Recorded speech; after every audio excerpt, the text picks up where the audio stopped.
course, my two grandsons were always saying, Nana, why don't you smile? Why don't you smile? And I said, well, it's not a pretty smile. I just didn't. I didn't open my mouth to smile at all, you know. I'd smile like this, and that wasn't very much, so most of the time I just didn't. And of course, before things got really bad, I had a fairly reasonable, decent smile, but it just got to where, you know, teeth were missing, and if you open your mouth to smile, it showed. And I just didn't want that to show. We actually worked with our local radio station to find people who needed the care but didn't have the ability to provide it for themselves. We found Roberta because there were several people who wrote letters who care about her, and they kind of shared her story with us, and it touched us all. So we decided that she was the right person because she's a fantastic human being. It was awesome. It was just hard to believe, and he told me, you know, he said it's going to take probably a little over a year, which didn't surprise me at all because I had broke off teeth. The roots were still in there, and some of the gums had started, you know, filling over. So that I wasn't having any problem that way, but he just had a lot of work cut out for him. Roberta was missing several teeth. She didn't have many back teeth anymore, so she was functioning more excessively on her front teeth, which led to artificial and premature wear on her front teeth. They were dark, they were discolored, things didn't match, and so she was pretty self-conscious about even smiling. And not only that, we really wanted to restore the function. We provided orthodontics, we provided dental implants, and we provided some restorative and cosmetic dentistry to not only restore function, but also aesthetics to her smile. I think it was August when the braces went on until November, early December. So there wasn't much going on then, you know, just to change the wires and make sure everything was, you know, they were working like they were supposed to. And then after that, that was when the other started coming in and doing all the drastic stuff. One of the first things we did was eliminated any sources of potential infection or problems. Broken teeth were removed. We then let things heal. We did some bone grafting, and then we placed dental implants. I was nervous because, you know, they kind of show on TV different places that, you know, you put this thing down in there, and when he actually put the part down for the screw, you know, whatever, that was going to screw that too, I didn't even realize that he had done it.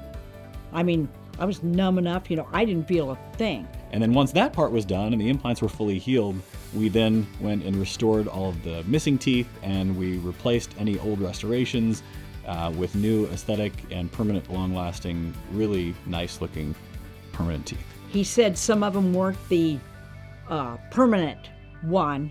He said, but right now, you know, it's just a temporary, and I noticed a big difference then, but then September when I went home with the permanent, yeah, like I told him earlier, I said, I can eat popcorn now. I can eat popcorn, and I love popcorn, but having the braces, and when I was missed before that, I didn't eat popcorn very much at all because it just was, you know, to get all the hulls and everything out, it was hard. So I just avoided popcorn, but I don't have to now. It's really cool to see someone who, again, didn't have the confidence to smile with a big, broad smile to show us what that looks like. And some people have to relearn how to smile because they've just not done it for such a long time. But Roberta was a natural. We gave her the mirror and she flashed that big grin at us, and we all kind of melted. Like, that was awesome. So I know that she's excited about it in her own way, and I hope that her family and her friends can see her and say to her, like, that's amazing. It was just unbelievable. I mean, it was amazing, you know, and they were all saying, come on, you got to smile, you got to smile. I said, I'm not used to that, and I'm still not. But, yeah, it was. When I looked at him, I'm just going, wow, just amazing. I hadn't seen that for a long time, and, you know, I even took a picture of myself and texted to both the kids, and they're going, oh my gosh, Mom, that's awesome. They were surprised and very happy. It was just amazing, you know, their attitudes towards you, and always friendly, you know, answer questions. If you had any type of questions, they'd answer it the best way they could, and most of the time they knew how to answer it. So can't say, like I say, it's another thing you can't say enough good about the way everything had went. I really love giving someone something that they can't give to themselves.